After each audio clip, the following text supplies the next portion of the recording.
এই সম্মানের জায়গাটা ওনার ত্যাগ, তিতিক্ষা, আপোষহীন মনোভাব থেকে শুরু করে যেটা সত্য এবং ন্যায়, সেই অবস্থায় ব্রতী হয়ে উনি তার এই অবস্থাটা তৈরি করেছেন। আপনারা জানেন উনি প্রেসিডেন্ট শহীদ প্রেসিডেন্ট জিয়াউর রহমানের একজন সহধর্মী।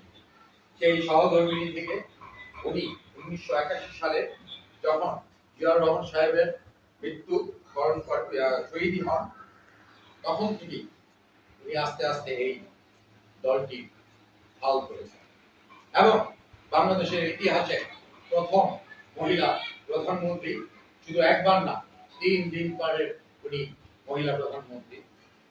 বাংলাদেশে 1991 স্বৈরাচারের পতনের পরে যে গণতান্ত্রিক পরিবেশে উনি আজ এই দেশের দায়িত্ব নিয়েছিলেন 1991 সালে, তখন থেকে শুরু